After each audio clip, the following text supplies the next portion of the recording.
이 부분은 증거 재상하겠습니다. 계엄 해제 직후 윤 대통령이 국회에 병력 1,000명은 보냈어야 한다며 김 전 국방장관을 나무라는 듯한 말을 했다고 진술한 걸로 파악됐습니다. 소수 병력만 투입했다는 윤 대통령의 해명과는 상반되는 내용입니다. 한성희 기자가 취재했습니다. 김용현 전 국방장관의 비서실장격인 군사보좌관 임무를 수행한 김철진 육군준장. 김용현 장관 그림자 수행을 하는 처지죠. 예, 군사보좌관 임무를 수행합니다. 네. 김 준장은 지난해 12월 검찰 참고인 조사에서 새벽 1시 3분에 이뤄진 국회의 비상계엄 해제 의결 직후 상황을 자세히 진술했습니다. 김 준장은 합동참모본부 결심지원실 회의에서 윤석열 대통령이 국회에는 몇 명이나 투입했느냐고 김용현 당시 장관에게 묻자 장관은 500여 명 정도라 답했다고 진술했습니다. 그러자 윤 대통령이 거봐 부족하다니까 1,000명을 보냈어야지 이제 어떡할 거야 라고 말했다고도 했습니다. 이에 김 전 장관은 답을 하지 못했다고도 했는데 그간 해명과는 정면 배치되는 진술입니다. 계엄의 형식을 빌려 작금의 위기 상황을 국민들께 알리고 호소하는 비상 조치를 하겠다고 했습니다. 그래서 질서 유지에 필요한 소수의 병력만 투입하고 이후 김 전 장관이 통화에서 상원아 이제 더 이상 어떻게 하냐고 말한 것을 들었다고 김 준장은 진술했습니다. 민간인인 노상원 전 정보사령관과 김 전 장관이 계엄 과정에서 긴밀히 소통했다는 의혹을 뒷받침하는데 사태가 불거진 뒤 통화한 이가 노상원이 맞는다고 생각했다고도 말했습니다. 김 준장은 또 같은 날 대통령실 경호처가 지급한 걸로 보이는 비화폰 하나를 김 전 장관에게 전달하는 역할도 했다며 노상원 전 장군이 사용한 것이 아닌가 싶었다고 진술했습니다. SBS 한성입니다. 이 부분 증거는 피청구인의 주장에 반박하기 위한 증거들입니다.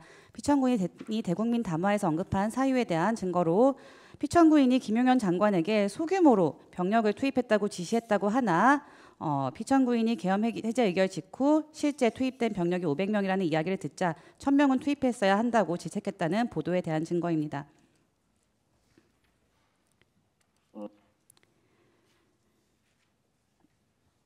또 곽정근 사령관이나 이진우 사령관, 조성현 경비단장도 인정한 것처럼 국회 현장에서의 병력 철수는 계엄사령부 지시가 있기도 전에 현장 판단이나 현장 병력으로부터 철수 건의를 받아 자체적으로 이뤄졌다는 증언들이 있었습니다.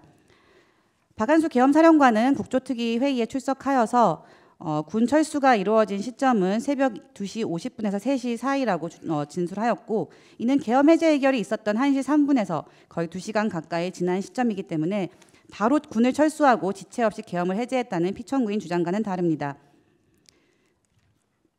또 박한수 계엄사령관 진술에 의하면 계엄 상황실의 종료도 새벽 3시가 넘어서 이루어졌고 김용현 장관은 새벽 4시 26분경에야 지휘관들에게 복귀를 지시하였다고 진술하였습니다. 정진팔 당시 합참 차장이 진술하였습니다.